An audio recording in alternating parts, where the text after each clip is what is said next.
Let's take a look at some of the big improvers so far in 2023, 2024. Can they maintain it? Will they regress? I guess we'll find out. Michael Bolton. Thanks, Josh. It's Michael Bolton here, and it's time for another episode of the Locked On Fantasy Basketball Podcast. Let's get to it. Let's get to it, indeed. You are Locked On Fantasy Basketball, your daily fantasy basketball podcast, part of the Locked On Podcast Network.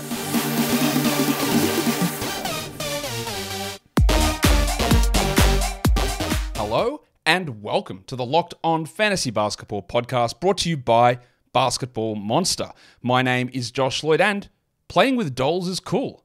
I'm also the lead fantasy analyst at basketballmonster.com, and you can find me on Twitter, as always, at redrock_bball, on TikTok at redrock_bball, and on Instagram at Locked On Fantasy Basketball. Today's episode is brought to you by PrizePicks, the easiest and the most exciting way to play daily fantasy sports. Go to prizepicks.com/LockedOnNBA and use the code all lowercase LockedOnNBA for a first deposit match up to $100. Thank you also for making Locked On Fantasy Basketball your first listen every day. We are free and we are available on all platforms. Go ahead and double bang. Hit the thumbs up here as well. Hit the notification bell. Leave your comments down below. All-Star weekend is done. It's in the books. The All-Star game was what it usually is. I don't watch anything across the All-Star weekend. I always try and take a break from it, just because I need a break at this point in the year. A lot of hand-wringing about how bad the All-Star game was. It's bad most of the time. But I am in the minority for most of this. I don't care because I don't watch the All-Star game. I don't think that All-Star games in this period that we live are necessities. The Pro Bowl's already dead. Here for our sport, AFL State of Origin's been dead for 20 years, and honestly, there's a small push. Oh, let's do it, but honestly, that doesn't hurt anything. The NBA All-Star Game's obviously bad in terms of the competitiveness. People are striving, make it competitive. Like, for what though? Right?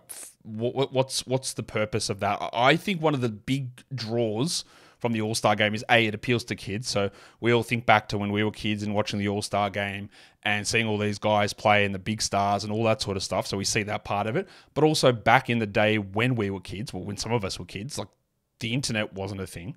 You didn't have access to watch these players at any point when you wanted to. You were just given whatever games were on a couple of times a week, national TV, plus your own team. So you wouldn't have gotten to see huge amounts of Jokic or Doncic or Halliburton or whoever, right, on your thing. And when All-Star came, it was recognition of those players, and you get them to see them all play together, and you show off their skills. Right? Obviously, there's laughable defense in this game, and whatever. Again, I know it bothers a lot of people, and I know the All-Star game brings in a lot of money for the league and for all of that stuff. It just doesn't bother me in any sort of significant way. I don't want them going balls out. Like, for me, again, this is part of the way that I've always been brought up watching sport. When we did used to have those representative games here, we'd be like, okay, if our players from my team got selected, I'd be like, God, just sit them on the bench. I don't want them to get hurt. I don't want them out there. I don't want them hurt because I want them to play for the games that matter. And that's sort of how I always just feel about this. It's a great honor to be nominated. Not sound like I'm accepting an Academy Award. It's a great honor to be selected, but overall, I think the usefulness of the game is just not really there outside of a marker in the season and something that triggers so many people's nostalgia button. But like, I know someone's going to leave a comment or in the chat here, well, you should just make the winner of it get home court advantage in the finals. Terrible idea. Dreadful idea. It just will never work. It is a bad idea that has, and I can explain why it's a bad idea if you like, because this is a game that, again, is non-competitive. Why are players in these games, why do they care when for 90% of them it doesn't impact them whatsoever? And it's just a stupid way to determine, like, one random exhibition game versus you would talk about devaluing the regular season. Well, then seeding in the regular season doesn't matter if you make the All-Star game determined by 12 players from one conference, of which, say, 9 of them are only in the playoffs. It's a nonsensical idea. And again, this strive is, we've got to make it more competitive. And I guess my pushback is, do we?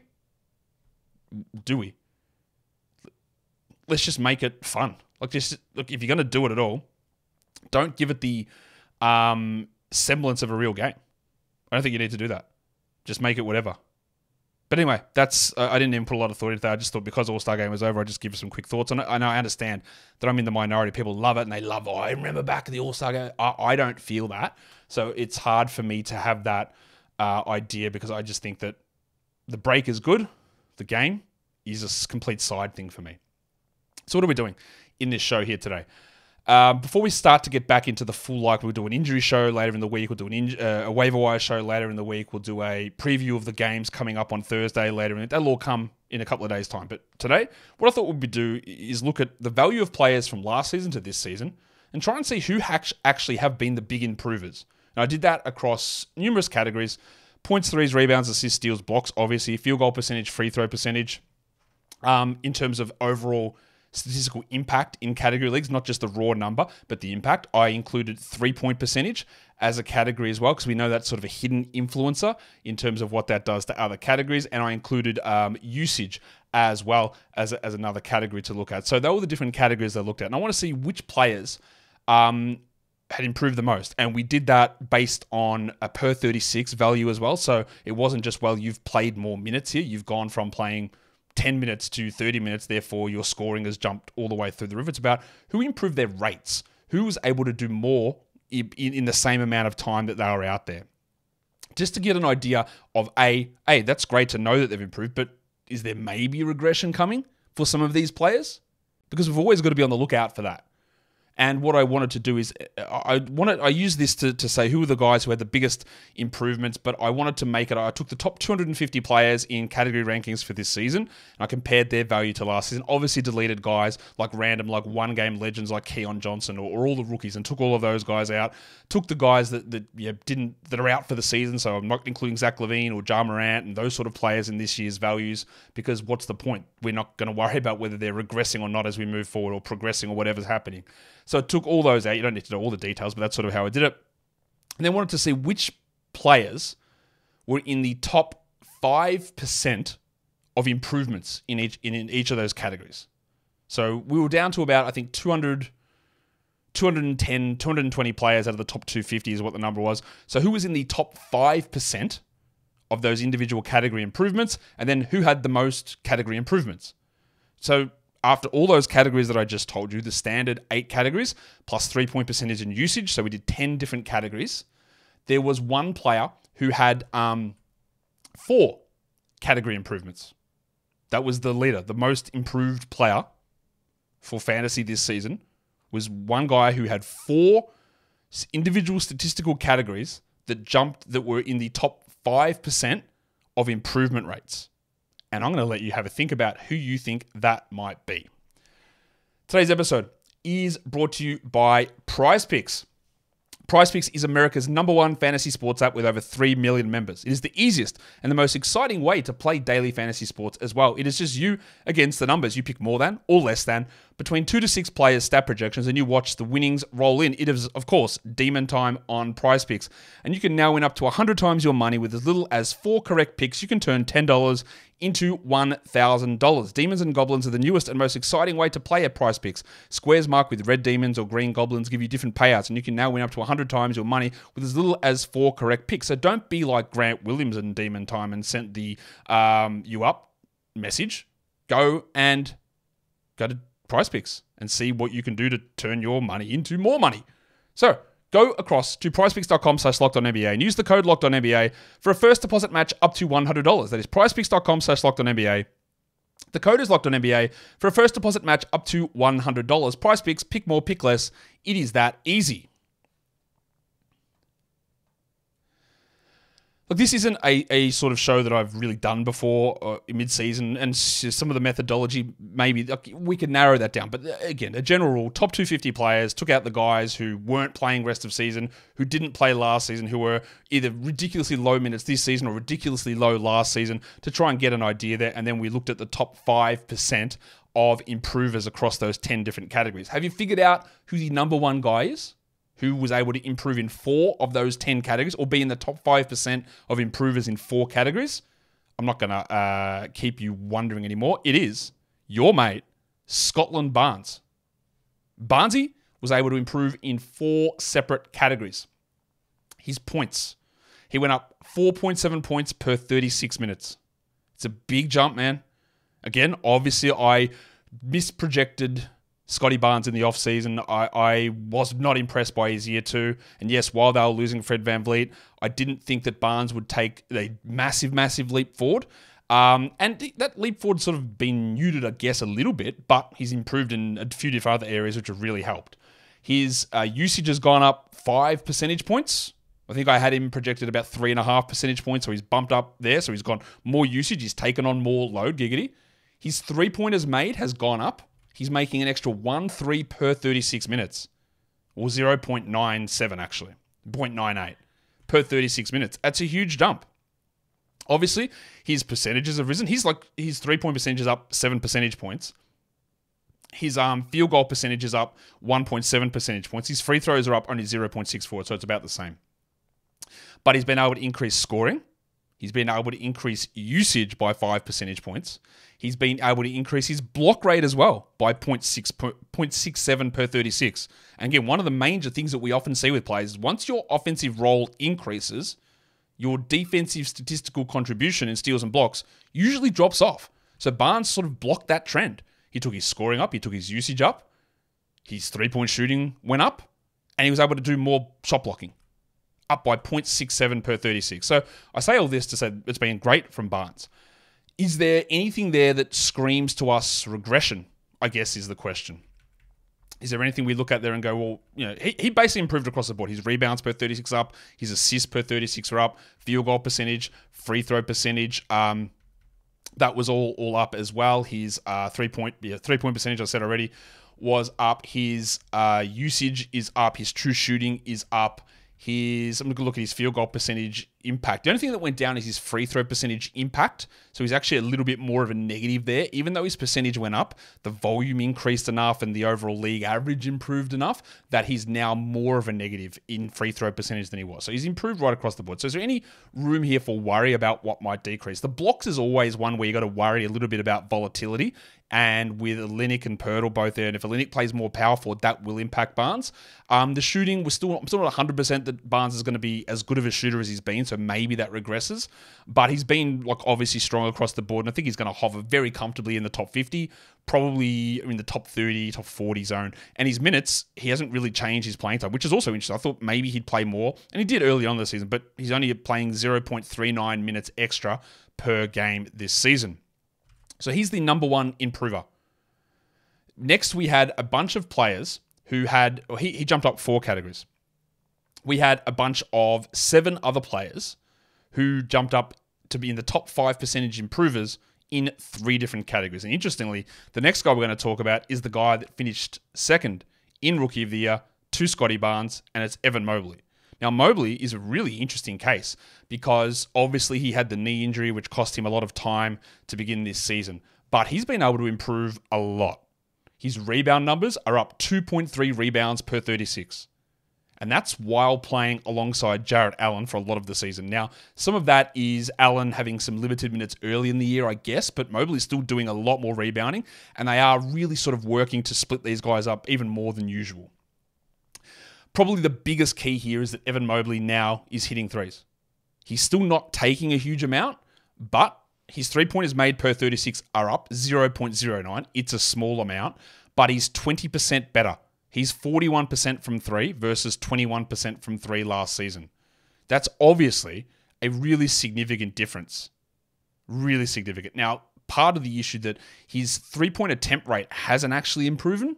We need to see that start to improve, and it has over the last 10 games. He's jumped that up pretty significantly, and we'll see whether that holds. But that three-point percentage is up, and his free throw percentage, which was also a real bother for him, that is up in terms of impact in that category. He's up 0.84, which is almost 1 full standard deviation improvement in free throw percentage. We talk about how if someone's a punt guy or a real negative in a category, how impactful or negative that can be. But Mobley now is at almost 76%. Almost 76% from the free throw line this season. And if you compare that to where he was last season, and I will do that if I can just get my little screen to move across. Where are we? I think it's this one. I think he was at 60 something. Now I've lost where I'm at. Yeah, he was at 67% last season. So that's a big jump. It's a big jump up there. And that's improved that impact, being from a pretty significant negative in that category to being just sort of below average, which is not anywhere in that punt territory at all. So he's improved his three-point shooting. He's improved his free throw shooting, which tie in together really nicely. He's rebounding more, which is key as well.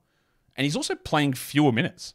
So is anything there worrying? Well, the three-point percentage on low volume, that can fluctuate quite a bit. So I'm a little worried about that. But I think those minutes are going to push up even further. And the rebounding rate, I'm impressed by. The free throw percentage improvement, I'm impressed by. So I think that in terms of when we're looking at regression chances here for Mobley in the second half, I actually don't think that's the case. His scoring is up per 36. His block rate is up, marginally, but enough. Steal rate is up. Field goal percentage is up. Free throw percentage is up. Three-point percentage is up. There is so many different things that have improved. His overall field goal percentage is up. His true shooting percentage is up as well, pretty significantly. His usage is about the same as well. So that's the hard part to unlock for him. But there are enough indicators there to get excited and not be too worried about where this can go negatively. Another big man. We talked about a lot in the preseason about how I was interested in drafting Daniel Gafford, and I did. He was my most drafted player in any league. And slow the first week or so, flying now. We still don't really know what's going to happen with him in Dallas. But not only, part of my rationale was like, who the hell else is playing center? And that was true. Nobody else was playing center. So his minutes jumped up significantly. He's at 5.6 extra minutes per game this season. That is a big chunk. But impressively, his rate numbers jumped up as well. He's at 1.7 extra rebounds per 36. So he's just grabbing more boards. He's at 0.58 steals per 36 up. He's at 0.76 blocks per 36. So not only is he playing more minutes and having to stay on the court because there wasn't another center and staying out of foul trouble, he's actually blocking more shots. And that is not something that you see. You don't see that with players. As they play more minutes, their block rate usually drops. I am obviously worried about Gafford and the sustainability of this because of the minutes maybe pushing back down. But I think that given that he's improved his rebound rate, playing alongside Luka, we'll see, but the block rate's staying up if he plays fewer minutes, I do think a lot of this stuff is relatively sustainable. It's all going to be about, is he 27 minutes or is he 23? Does Lively start? Does Gafford start? Do they play 21 minutes each? We're still holding him, so there is significant regression risk here with Gafford, but it's impressive to see some of those steps forward that he was able to take this season. Today's episode is brought to you by BetterHelp. Sometimes you just need the opportunity, to get something off your chest, big or small. Certain things can really start to get to you. It's important to let that out, especially to someone who's unbiased in your life. Maybe you are really, really disappointed in the NBA's All-Star game. I get it. Maybe you're really disappointed in the quality of the commentary, through the Steph and Sabrina shootout, through the dunk contest, which was obviously horrid, and you want to get that out to somebody. And most people in your life be like, shut up, what are you talking about? But sometimes you're being able to deal with those things and get them out can be helpful for bigger problems in your life. Therapy can be different for anybody. Most of us have bigger problems than listening to Kenny Smith be horrible on the commentary. But getting things off your chest once in a while can help you deal with some of those bigger problems as well as you teaching some of those coping skills. If you're thinking of starting therapy, give BetterHelp a try. It's entirely online. It's designed to be flexible and suited to your schedule. Visit betterhelp.com/lockedonnba to get 10% off your first month. That is betterhelp, HELP.com/lockedonnba. Okay. The next one was one that I didn't really see coming at all. Like Gafford, I could say yes. Mobley, I expected some improvement. Yes. Barnes, I expected some improvement, but nowhere near that level of improvement. The next one is the Padawan Colin Sexton. We didn't really know in the preseason who would be the Jazz starting point guard, but given what we saw last season, they had no interest in playing Sexton as a point guard at all. And they haven't. It's been Horton Tucker, then Keontae George, and then Chris Dunn. And I thought, okay, so Sexton means he's got to battle with with Jordan Clarkson to get minutes. I'm not really super high on him. You can take him in the late rounds and see what happens, but he's been ridiculous. He's played only 0.74 minutes extra per game this season. And when you look at the value that Colin Sexton has this season, it's pretty crazy to see that his minutes just haven't changed. Like that's such a small change. He's averaging 24.6 minutes per game this season, and he's a very comfortable top 100 player. So what's happened? Well, he's just scoring at an insane rate. 4.6 points per 36 minutes he's up. His assist rate, for a guy that I've criticized a lot in the past for having very much a lack of vision, he's stepped up. Now, one of those things, I guess, when we look at projections and do this next season, is you look at one of the big questions we had on the Jazz was like, bro, who's going to pass on this team? Can anyone pass? And someone has to step up, usually in that sort of a role.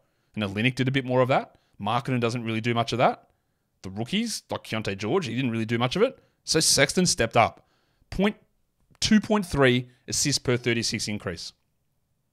And his free throw impact is up almost a full standard deviation as well because of volume, plus 774. Is there anything there that makes me go, I'm a little worried about regression on this stuff? Maybe the assists. Maybe. But I can also see the minutes rising even further if Jordan Clarkson gets an injury later on and we get to see a full Sexton George combo for more minutes. I think the scoring could actually improve because I think Markkanen will suffer some injuries at some point this season. And the free throw impact, I don't know. He's always been a really good free throw shooter, and he's improved a ton this season. So I think most of this improvement from Sexton is real, and I don't look at anything as a gigantic red flag that's going to regress. Speaking of red flags that are going to regress, Deni Avdija. Deni was completely mid for 3 seasons. New coach now, Brian Keefe, new front office. He's a restricted free agent coming up. He hasn't played that many more minutes, plus 1.6 extra minutes. Now, last season, I was very critical of the Wizards because they were playing him behind Rui Hachimura, and I was very convinced that Deni was a better player than Rui. And then we had Tommy Shepard coming out and saying, well, we had to trade away Rui so we could, because he was just blocking Deni, we had to give him more minutes. And my argument was always, you could have just given the minutes to Deni anyway. And then Rui left, and they didn't give the minutes to Deni anyway. So part of that is the Beal stuff, and Beal being there and Deni sort of needing more of the ball in his hands. So he was in line that we thought, okay, will he start this season? He seems like a perfect fit in between Kuzma and Poole, and there was whispers that they'd be going with Kispert, and I thought that's ridiculous, but they did start him. His minutes have been all over the place. We know this. But he's been able to do some really impressive things this season, Avdija. But there are some real caution points here.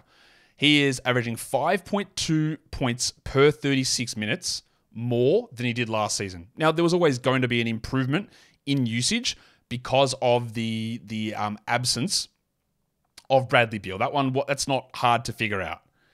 But he's not doing it through gigantic usage improvements. 3% usage improvement. That's not a big difference. He's hitting almost 11 percentage points better on 3. That's the concern. He's running at I think over the last 2 weeks, 48% from 3. He's at 41 for the season. He's always been a bad 3-point shooter. Now, can I believe that Deni is a 37% guy? Maybe 38? I can. Yep. 41? 45? No, I can't believe that. His field goal percentage impact for fantasy is also up over a full standard deviation because he's more volume and he's hitting the shots at an increased rate. His field goal percentage overall is up 2.2%. His field goal's up 8.4%, which is, again, a gigantic jump, and his threes up 10.8%. That is just such a large jump for a guy that never has profiled as a great shooter. He's almost 4 percentage points up on 2s. I can say that's fair enough. Maybe that holds. It might not. Maybe it does. But when your points are so tied into that 3-point percentage and your field goal percentage value is tied into that as well, any sort of drop in that 3-point number is going to cause him to fall off pretty considerably. So he is someone that, we roster him now, but I do believe there's a pretty sizable fall coming here. His minutes are up 1.5, 1.6 per game. That's been wildly inconsistent as well through the season. That could continue to rise as the season goes on and they remove guys from the rotation. One of the more wild ones, I think, this season is the play of the big ragu, Donte DiVincenzo. DiVincenzo played, I thought he was a pretty interesting player in Milwaukee. He obviously hated being in Sacramento and hated the way the front office used him and treated him and all that sort of stuff through his restricted free agency. He went to Golden State and sort of revived his career a little bit and was pretty solid there, but he has taken things to a new level. I was very worried about Donte heading to the Knicks in terms of this season because there weren't minutes there. We had Grimes, we had Brunson, you had Hart, you had Quickly, and you had DiVincenzo. And as I always said for Grimes and Quickly and DiVincenzo and Hart, there's not enough minutes for these guys to play enough to matter. And then the Knicks just cleared out a bunch. Grimes is obviously gone, Barrett's gone, Quickly's gone. Then injuries strike, and DiVincenzo's doing everything. But it's not all just about minutes, because actually overall this season, he is averaging fewer minutes than he averaged last season. Yes, the more that will continue, that will change as the season goes on. And he missed that last game with a hamstring. The expectation is he'll be fine first game after the All-Star break, so we don't have to worry about that. That is the expectation, that him and Hartenstein will be available to play that first game after the break. Randall and Anunoby not, but DiVincenzo and Hartenstein yes. But he's playing fewer minutes overall. He played 26 minutes a night for the Warriors last season, averaged 9 points a game with a usage of 15. On a team with Randall, on a team that did have Barrett, on a team with Brunson, he's got a usage of 21%. He's hitting 1.5 extra threes per 36 minutes. He's averaging a whopping 6.8 points per 36 minutes more.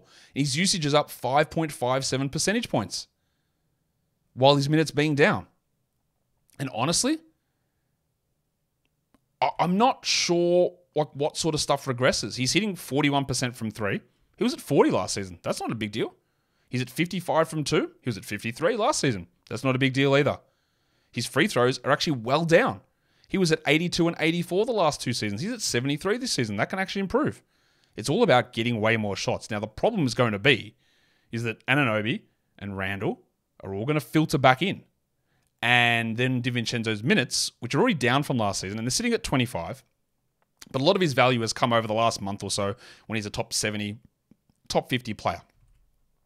But as every day gets closer to the return of those players, the minutes will start to drop. And then you've got to really hope, does he actually maintain 20% usage? I would suggest not, because over the last 14 games, he's averaging 34 minutes a night. And in that, as you can tell, the minutes way up is because players have been out. So he has taken his usage up to 24% during that time. So conversely, once those minutes start to drop again, that's because other higher usage players have returned. So that usage will go back. His overall season number, 20.8. I think it'll probably push back overall back to under 20. And therefore his threes will drop, usage drops, scoring drops, overall value drops. He won't be a fantasy drop immediately, but he could end up being there when those other players do return. But it's been a huge improvement, mainly just through being forced into more minutes because of the rotation decisions of Tibbs and getting more shot attempts because of the injuries. And he's been able to maintain all of his numbers. And we just have to see what happens when, the big one's going to be Randall, but Randall, Anunoby, Hartenstein to a smaller degree, when all these guys return, and how that has an impact on him. And it's going to have some sort of an impact. I'm pretty sure of that. The next one we talk about, we've got two more to go. We go to Oklahoma City and we go to the Bronco, Jalen Williams. Jalen obviously is a second-year player who was third in Rookie of the Year last season. He was third behind Walker Kessler, wasn't he? And started off this season actually really slow. He was outside the top 100 for a big chunk of the fantasy season. He was getting drafted in the 50s. I had him around that 50 to 60 mark. He finished last season the top 30 in the last 2-3 months, and a lot of people had some high hopes for him. He has improved significantly this season, despite some of the fantasy stuff not quite being maybe as high of an improvement as we thought. Because again, we're basing it on the full season of last season where he averaged only 30 minutes a night. So he's up 1.71 minutes, but what is really interesting here, 5 usage percent higher. So they are just funneling way more stuff to him. He had 18 usage last season. He's at 23, but over the last 12 games, he's at 25. They are giving him way more responsibility offensively. So 5% usage up.